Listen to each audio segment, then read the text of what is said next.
PK52, the Saturday morning meeting. Today's session is going to be extremely tough. Normally I can do one of these Saturday morning meetings with one take, get the information out there, and you guys can choose to use it or not.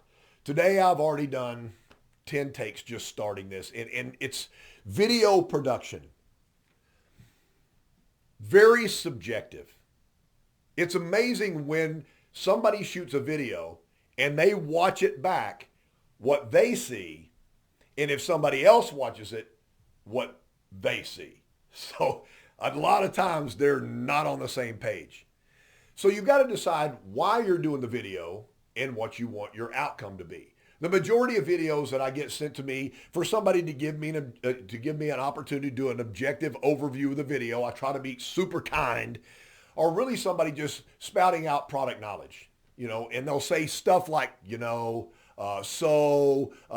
so you get your power seats, you get your dynamic radar cruise control. They're outside. They're not using a lot of microphone. There's a wind pop out there. They'll turn away from the microphone and be talking like this. You can't hear them. They'll come back to the microphone. In the production, it is so bad that even if the content's good, people won't watch it because people are used to movies and these new podcasts, and they're entertaining. And people are becoming professionals. If you watch an actor in a scene, if it's a close-up scene, they're using a teleprompter. They're reading their lines. They don't memorize their lines. They're reading their lines. If you listen in any political speech, you can see the two glass shields up there. They're not doing a speech. They're reading the speech. And so I don't have any problem with that. If there's a content that you want to get across and you want to be super efficient, use the teleprompter. There's some apps out there right now. One's called Selfie Teleprompter. So you can hold the phone up here right here and you can do a video looking right in your phone. That's the eyes of the customer, and it streams your word track right across. There won't be any so's or ands or ifs or whatevers. It'll be perfect and you'll say what you need to say on and off and you're done. Most people, when they're looking for a vehicle, have already done some research. Absolutely done research. There are videos out there. Let's use Toyota Corolla for a second. The number one selling vehicle in the history of our planet. There's never been more cars sold under a nameplate ever than the Toyota Corolla. So most people have at least a concept of what the Corolla is. So I don't know how much information about the Corolla that I need to give you as far as product knowledge, that it's a compact sedan, it's a four-door. I don't know how much I need to give you. There's a lot of product knowledge built in here. That might be for a second or third video because it was requested by the consumer. In my opinion, the first video should be basically an invitation for them to continue doing business with you. For example, let me just give you hey, I hear you're looking for the Corolla. I've been assigned to your account. I'm super excited to meet you in person.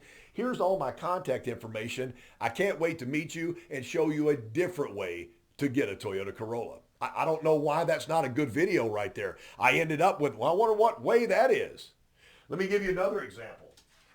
Let's say this Corolla was a used Corolla and a Toyota dealership certified it with Toyota Certified Used Vehicle 160-point quality assurance check sheet. So I don't know that the 160 really means anything because I don't think anybody has all 160 memorized.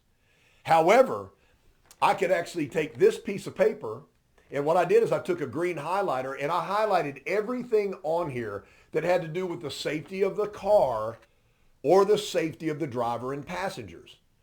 And I can send this over to consumer right now. Said the 160-point inspection looks at all kinds of things: the engine technology, tires, the brakes, the safety of the car. This is all just safety for the car and for the people in the car.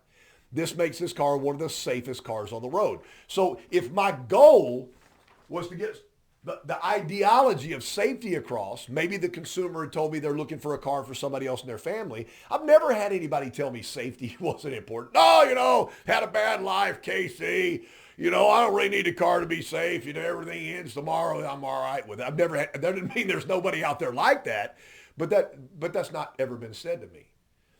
So if I wanted to do that safety technology, I can do that.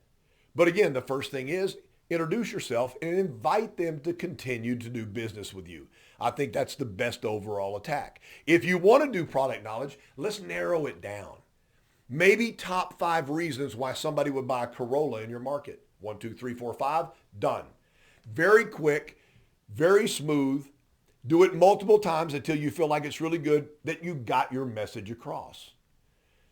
Some of the big don'ts is too far away from the camera, not making eye contact, turning away from the camera. The thing about it is that's their eyes. If you can look through the lens of a camera and actually attract somebody's attention if you're talking directly to them. One of the things you asked me to let you know about was this right here, and act like they're standing right there and educate. There's a rush in America right now where people are in the sales industry and they learn how to be a closer. Let's close everybody. Well, you know what? I don't like that word, because I don't think I need to trick somebody or use some kind of line or something to trick them into buying a Toyota. I think I'm an educator. So if I can educate somebody to the level of understanding that I have on the Toyota, then I think maybe that's going to increase their chance to purchase the product and purchase it forever. I guess my goal would be, if I send a video out to somebody and send a secondary video, I'm looking to start a relationship with this person for their automotive needs forever. I don't think they need to go to anybody else. Think about this for a second. If you went to a doctor and your child was sick and that doctor saved your child's life, saved your child's life, is that your doctor for life? Would you ever Google another doctor and try somebody else? And I hope the answer is no. I'm staying with Doc right here, because Doc is the deal, right? A plumber saves your house. A lawyer saves you from losing a lot of money. Your accountant takes care of you on your taxes. And all these people in our life will use multiple times. And sometimes these people were passed on, like a financial advisor, were passed down by your parents, and you're still using the same financial advisor. And then I sell somebody a pre-owned vehicle.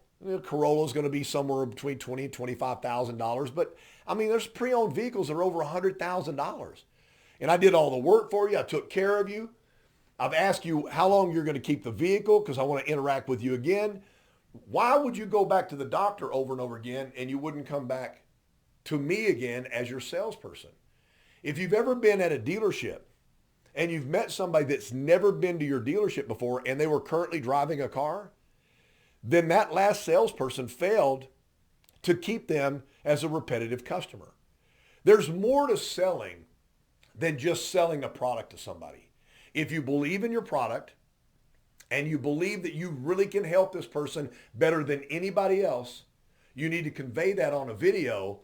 Work your videos for an outcome. Don't do a video to do a video.